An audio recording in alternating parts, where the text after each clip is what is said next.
Bismillahirrahmanirrahim. Assalamualaikum warahmatullahi wabarakatuh. Alhamdulillahi wassalatu wassalamu ala rasulillah wa ala alihi wa sahbihi wa man walah. La hawla wa la quwata illa billah ma ba'd. Bapak Ibu calon-calon tamu Allah Subhanahu wa taala yang berbahagia, yang dirahmati Allah Subhanahu wa taala. Alhamdulillah kita bersyukur kepada Allah Subhanahu wa taala dengan seluruh nikmat yang Allah anugerahkan kepada kita bersama. Secara khusus Allah Subhanahu wa taala memberikan kesempatan kepada kita bersama untuk menjadi salah satu di antara tamu-tamu Allah Subhanahu wa taala. Ya, tentu menjadi tamu Allah Subhanahu wa taala adalah impian ya daripada setiap orang-orang yang beriman. Tentu menjadi sebuah harapan bagi orang-orang yang kemudian ingin membuktikan keimanan mereka ya. Dan Bapak Ibu semuanya adalah di antara orang-orang yang kemudian dipilih oleh Allah Subhanahu wa taala. Maka tentu kita sangat mensyukuri nikmat tersebut, dan sebagai bentuk syukur kita adalah bagaimana kita mengoptimalkan, kita memaksimalkan betul kesempatan untuk berkunjung ke Baitullah dengan umrah ini dengan sebaik-baik kesempatan untuk kita beribadah kepada Allah Subhanahu wa taala. Ya. Umrah adalah sebuah ibadah yang begitu agung, yang begitu besar. Sehingga di situ pula biasanya setiap pahala yang memiliki pahala besar dia sebanding pula dengan ujian, cobaan yang biasanya ada dalam ibadah tersebut. Nah, sehingga ada beberapa cara yang mungkin kita bisa lakukan untuk mengoptimalkan ibadah tersebut, yaitu adalah dengan adanya pembekalan sebelum kita melaksanakan ibadah, yaitu al-ilmu qabla al-qaul wal amal. Bagaimana kita mengilmui sebelum kita mengamalkan apa yang hendak kita amalkan.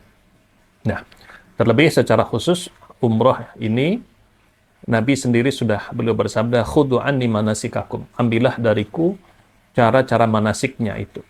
Nah, sehingga umrah bukan ibadah yang kemudian bebas kita berekspresi dalam menjalankannya, tetapi memang ada ketentuan-ketentuan yang harus kita ambil dari Rasulullah SAW untuk tata caranya. Maka disinilah kami akan coba memberikan pembekalan ya sebagai sebuah ilmu yang akan menjadi modal di saat kita menjadi tamu Allah Subhanahu wa taala, secara khusus adalah dalam ibadah umrah. Ya. Sebelum kita lebih jauh menjelaskan tentang fikih umrah itu, maka yang perlu pertama kita ketahui adalah apa itu umrah. Nah, secara bahasa umrah artinya adalah ziarah, artinya adalah berkunjung. Ya, jadi orang berumrah artinya adalah orang itu berkunjung. Ya. Kalau menurut istilah yang dikatakan umrah itu adalah kita berkunjung ke Baitullah, ya, kita berkunjung ke rumah Allah Subhanahu wa taala dengan tata cara yang dicontohkan oleh baginda Rasulullah sallallahu alaihi wasallam. Ya. Karena tidak semua orang yang berkunjung ke Baitullah kemudian dikatakan umrah. Ya, tidak semua orang yang datang ke Mekah dikatakan sebagai jamaah umrah ataupun jamaah haji. Orang-orang yang dikatakan berumrah adalah mereka orang-orang yang kemudian mengunjungi Baitullah dengan tata cara yang telah dicontohkan oleh Rasul sallallahu alaihi wasallam. Nah, maka disinilah perlu kiranya kita mempelajari bagaimana keteladanan Rasulullah di dalam pelaksanaan ibadah umrah itu sendiri. Ya, karena benarnya kita dalam meneladani Rasulullah dalam umrah itu adalah satu di antara dua syarat yang menjadi syarat diterimanya amal ibadah kita. Nah, yang pertama tentu adalah bagaimana kita ikhlas dalam ibadah, hanya mengharapkan ridho Allah Subhanahu wa taala, mengharapkan pahala dari Allah. Yang kedua adalah bagaimana kesesuaian ibadah kita dengan apa yang dicontohkan oleh baginda Rasul sallallahu alaihi wasallam. Nah, maka di kesempatan ini kita coba akan uraikan bagaimana keteladanan Rasulullah di dalam beliau menjalankan ibadah umrah itu. Bapak Ibu sekalian yang dirahmati Allah Subhanahu wa taala, sebelum kita jelaskan secara detail lagi, maka kita juga harus bisa memposisikan ibadah umrah ini sebagaimana mestinya. Ya. Yang dimaksud di sini adalah kita harus memahami hukum daripada ibadah umrah itu sendiri. Ya. Sebenarnya apa hukum kita menjalankan ibadah umrah? Ya. Apakah dia wajib? Apakah dia sunnah? Apakah dia mubah? Ataukah dia makruh ataupun dia haram? Ya. Maka kalau kita lihat penjelasan para ulama tentang hukum umrah ini, di antaranya adalah mereka mengambil kesimpulan dari firman Allah Subhanahu wa taala, wa atimul hajja wal umrata lillah. Maka sempurnakanlah haji dan umrah karena Allah Subhanahu wa taala. Ya, ayatnya mengatakan sempurnakanlah haji dan umrah karena Allah Subhanahu wa taala. Nah, Ibnu Abbas radhiyallahu anhu beliau mengatakan karena Allah Subhanahu wa taala membarengkan, mengiringkan antara haji dan umrah. Sempurnakanlah haji dan umrah. Dua hal ini adalah dua hal yang kemudian berbarengan. Maka seandainya haji itu adalah sebuah ibadah yang wajib, maka umrah juga memiliki hukum yang sama dengan haji, yaitu adalah hukumnya wajib. Ya, tentu man istata'a ilaihi sabila, yaitu bagi mereka orang-orang yang mampu untuk menjalankannya itu. Nah, sehingga sebagian para ulama mereka mengambil kesimpulan sebagaimana yang disimpulkan oleh sahabat Ibnu Abbas radhiyallahu anhu, bahwasanya umrah itu adalah hukumnya sekali wajib bagi orang-orang yang kemudian dirasa mampu untuk melaksanakannya, baik mampu secara fisiknya ataupun mampu secara ekonominya. Nah, adapun sebagian ulama lain mengatakan bahwasanya umrah itu adalah hukumnya tidak wajib sebagaimana haji, karena umrah dia diperintahkan oleh Allah Subhanahu wa taala tetapi tidak sampai kepada sesuatu yang harus. Sehingga mereka mengatakan umrah itu adalah hukumnya sunnah muakkadah. Itu adalah hukum sunnah tetapi yang sangat ditekankan bagi orang-orang yang kemudian diberikan kemampuan oleh Allah Subhanahu wa taala. Nah, sehingga tentu bagi jamaah umrah yang melaksanakan umrah, ya, selain mereka mengharapkan berbagai pahala dari apa yang sudah dijanjikan dalam ibadah umrah, juga minimal mereka bisa menggugurkan kewajiban apa yang sudah diwajibkan oleh Allah Subhanahu wa taala kepada mereka, ya, dengan adanya kemampuan, ya, istita'ah yang Allah sudah berikan kepada mereka itu. Nah, ya, maka melihat dua pendapat para ulama yang mengatakan, sebagian mengatakan wajib dan sebagian mengatakan sunnah muakkadah, tentu ibadah umrah ini adalah ibadah yang harus betul-betul kita prioritaskan, ya, secara khusus bagi kaum muslimin yang kemudian diberikan istita'ah oleh Allah Subhanahu wa taala. Nah, Bapak Ibu sekalian yang dirahmati Allah Subhanahu wa taala, ya, calon-calon tamu Allah Subhanahu wa taala yang berbahagia, Allah Subhanahu wa taala menciptakan kita sebagai manusia memiliki fitrah yang unik, Di antaranya adalah manusia dia mau melakukan apapun di saat mereka melihat ada keuntungan, ada hasil yang mereka dapatkan. Manusia mau berjuang, mau berkorban, mau melakukan apapun di saat mereka melihat ada sisi keuntungan yang mereka dapatkan. Dan ini adalah fitrah.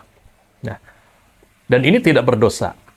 Kenapa? Karena kita lihat bahkan dalam ibadah-ibadah itu sendiri, setiap orang-orang yang beribadah, Allah Subhanahu wa taala berikan ataupun Allah janjikan imbalan, ya. Allah janjikan pahala bagi mereka-mereka yang melaksanakannya itu. Ya, termasuk juga dalam ibadah umrah. Ya, dalam ibadah umrah ini sebagai bentuk motivasi bagi orang-orang beriman, Allah janjikan berbagai keutamaan-keutamaan. Ya, di antaranya apa? Di antaranya adalah yang pertama, misalkan Nabi Shallallahu Alaihi Wasallam beliau bersabda, al-umratu ilal umrati kafaratun lima bainahuma. Ya, umrah satu ke umrah lain itu adalah penghapus dosa di antara keduanya. Ya. Jadi di antara pahala yang begitu besar yang Allah janjikan kepada orang-orang yang menunaikan ibadah umrah, yaitu adalah Allah Subhanahu wa taala berikan penghapusan dosa dari apa yang mereka pernah lakukan itu. Ya. Cuman Ya, kita sebagai hamba, ya, sebagai manusia, kita tentu bukan hanya melihat dari sisi kita mendapatkan pahala diampuninya dosa-dosa kita, tetapi kita coba melihat pula dari sisi lain, bahwasanya kita yang kemudian diundang oleh Allah Subhanahu wa taala sebagai tamu Allah Subhanahu wa taala, berarti memang kita adalah di antara golongan-golongan orang-orang yang memang banyak dosanya. Ya, banyak dosanya. Dan ini harus disadari. Mungkin sebagian orang cukup dengan istighfar, dosa-dosa mereka diampuni oleh Allah Subhanahu wa taala. Mungkin hanya cukup dengan bersedekah, dengan sholat di negerinya, di masjidnya, di rumahnya. Itu menjadi sebab Allah Subhanahu wa taala memberikan ampunan terhadap dosa-dosa mereka. Tetapi bagi kita, mungkin saking banyaknya kesalahan dan dosa kita, kita tidak cukup dengan sebatas itu, tetapi Allah Subhanahu wa taala menginginkan kita dengan taubat, dengan ampunan yang sebenar-benarnya, dengan ampunan yang sebesar-besarnya, sehingga kemudian kita diundang oleh Allah Subhanahu wa taala untuk mendapatkan ampunan di saat kita berkunjung ke Baitullah dengan melaksanakan ibadah umrah itu sendiri. Sehingga sebagian para ulama juga mengatakan bahwa di antara pahala terbesar daripada umrah itu adalah penghapusan dosa, sehingga di antara agenda paling penting di dalam ibadah umrah adalah bagaimana kita berjuang, bermujahadah, bersungguh-sungguh, bagaimana kita bertobat kepada Allah Subhanahu wa taala. Orang yang kemudian memahami substansi daripada umrah itu adalah pertobatan kepada Allah, sehingga di saat mereka menghabiskan waktu-waktu di tanah suci, di antara agenda terpenting mereka adalah bagaimana mereka memperbanyak taubat mereka kepada Allah Subhanahu wa taala. Ya. Tidak disibukkan dengan agenda-agenda lain, tetapi bagaimana fokus mereka adalah mendapatkan ampunan dari Allah Subhanahu wa taala. Kemudian yang kedua, Bapak Ibu sekalian yang dirahmati Allah Subhanahu wa taala, di antara pahala yang begitu besar yang Allah janjikan kepada orang-orang yang umrah adalah orang-orang yang berumrah mereka dijaga kefakiran oleh Allah Subhanahu wa taala. Sebagaimana hadis mengatakan tabi'ul bainal haji wal umrah, ya.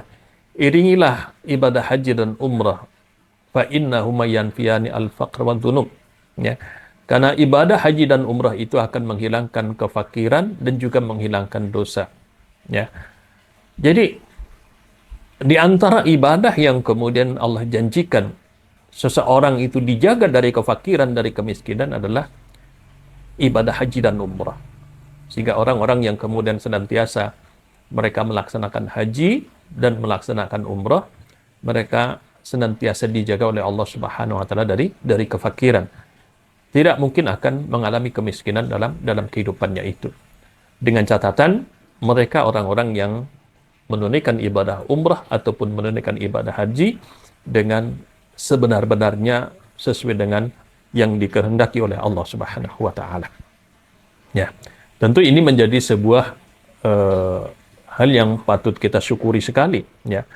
Karena kita sebagai manusia kita butuh, ya, butuh harta, butuh kekayaan, butuh rezeki dari Allah Subhanahu wa taala dalam rangka kita memaksimalkan hidup ini untuk beramal dengan amal yang sebaik-baiknya dan sebanyak-banyaknya. Nah, kemudian yang ketiga, di antara keutamaan dan fadilah daripada umrah ini adalah apa yang kemudian dulu pernah disampaikan oleh Ummul Mukminin Aisyah radhiyallahu anha, ya, di mana beliau pernah bertanya kepada Rasulullah, "Wahai Rasulullah, apakah bagi kaum wanita ada jihad?" Ya. Maka Nabi bersabda, "Na'am, iya. Bagi kaum wanita ada jihad, tetapi jihad tanpa peperangan, yaitu adalah ibadah haji dan umrah." Ya. Dalam satu sisi kita melihat hadis ini bahwasanya ibadah haji dan ibadah umrah adalah ibadah yang disejajarkan dengan jihad fisabilillah. Ya, dengan jihad fisabilillah. Ini yang menunjukkan bahwasanya ibadah haji dan umrah adalah ibadah yang memiliki keutamaan sangat besar. Dalam riwayat keutamaan tentang jihad fisabilillah dikatakan jihad itu adalah puncak daripada amal Islam. Ya, puncaknya amal Islam adalah jihad fisabilillah.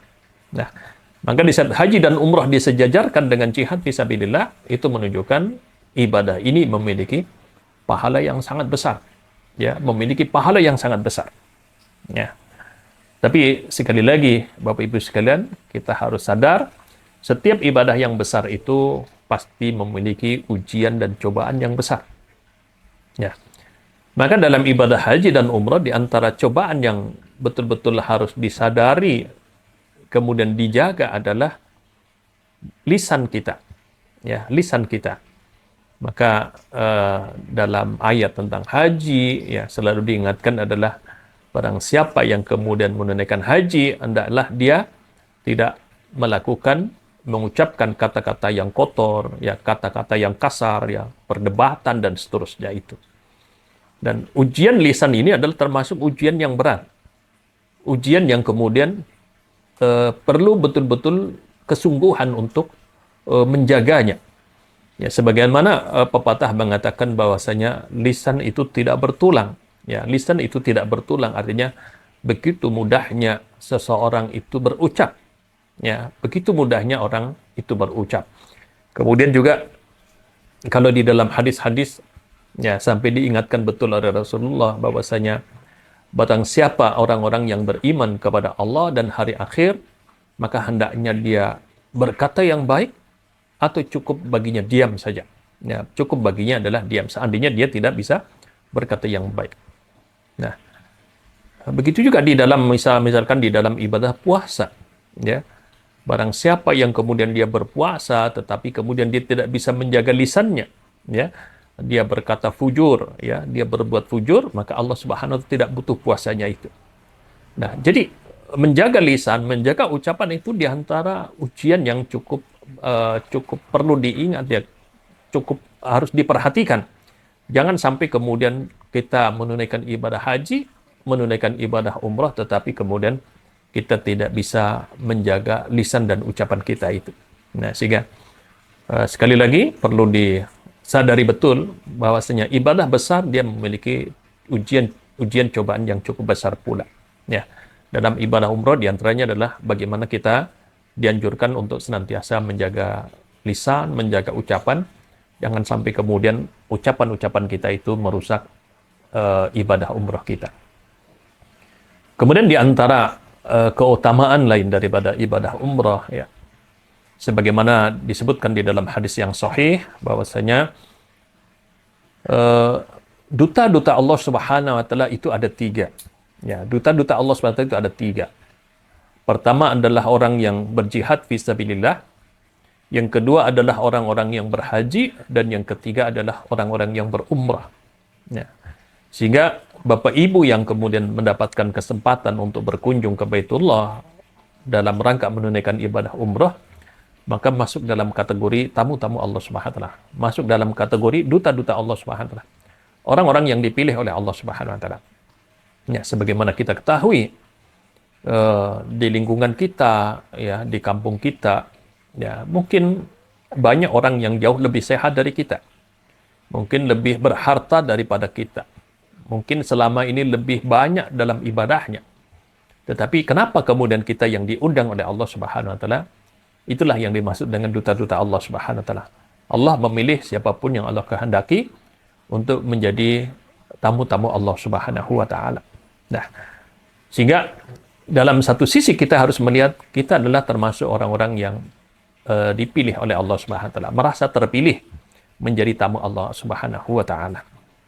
Nah, lalu apa yang kemudian Allah janjikan kepada tamu-tamu Allah Subhanahu wa taala? Ya, dalam hadis dikatakan bahwasanya tamu-tamu Allah itu ada 3, ya, yaitu orang yang berjihad fisabilillah, yang kedua adalah orang yang berhaji, kemudian yang ketiga adalah orang-orang yang melaksanakan umrah. Mereka datang memenuhi panggilan Allah Subhanahu wa taala, mereka berdoa dan aku ijabah doa-doa mereka. Ya, sehingga tamu-tamu Allah Subhanahu wa taala, duta-duta Allah, orang-orang yang melaksanakan haji dan umrah, mereka adalah di antara orang-orang yang doanya diijabah oleh Allah Subhanahu wa taala. Ya, doanya diijabah oleh Allah Subhanahu wa taala. Sehingga tidak salah, dan ini bahkan sangat diperintahkan dalam agama, adalah bagaimana kita mempersiapkan apa-apa yang hendak kita mintakan kepada Allah Subhanahu wa taala. Baik untuk kebaikan kita, keselamatan kita, keluarga kita, anak istri kita, harta kita, ya, usaha kita, saudara-saudara kita, dan seterusnya itu. Itu adalah bagian di antara yang kita mintakan kepada Allah di saat kita diberikan kesempatan untuk berdoa dan Allah ijabah doa-doa kita. Ya, sehingga perbanyaklah mohon kepada Allah Subhanahu wa taala di saat kita memang diberikan kesempatan oleh Allah, dan kesempatan umrah adalah di antara kesempatan yang itu menjadikan doa kita diijabah oleh Allah Subhanahu wa taala. Dalam ibadah umrah dia menggabungkan unsur-unsur yang menjadikan doa kita diijabah. Di antaranya apa? Di antaranya adalah kita menjadi seorang musafir. Ya, doa seorang musafir adalah diijabah oleh Allah SWT. Yang kedua adalah kita melaksanakan ibadah itu di tanah haram, ya, di Baitullah, di rumah Allah Subhanahu wa taala. Itu kita berdoa, ya, kita mohon kepada Allah di tempat sebaik-baik tempat di muka bumi ini. Ya, sehingga faktor-faktor inilah di antara yang kemudian menjadikan seseorang itu doanya diijabah oleh Allah Subhanahu wa taala. Nah, sehingga dari keutamaan umrah ini tentu ini menjadi motivasi bagi kita, dan terus terang juga ini termasuk di antara agenda-agenda terpenting di dalam kita melaksanakan ibadah umrah itu. Di antaranya adalah tadi kita minta diampuni dosa-dosa kita dengan kita memperbanyak taubat di tanah suci. Yang kedua adalah kita mohon kepada Allah keberkahan dalam rezeki yang Allah berikan, ya, dengan kita banyak memohon. Kemudian yang ketiga, kita manfaatkan memperbanyak doa kita selama di Baitullah, di Masjidil Haram, di Masjid Nabawi, di saat kita memang memenuhi undangan Allah Subhanahu wa taala. Nah, maka semoga dengan kita melaksanakan ibadah umrah ini, segala kebaikan-kebaikan yang kita harapkan Allah kabulkan untuk kita semuanya. Amin amin ya rabbal alamin.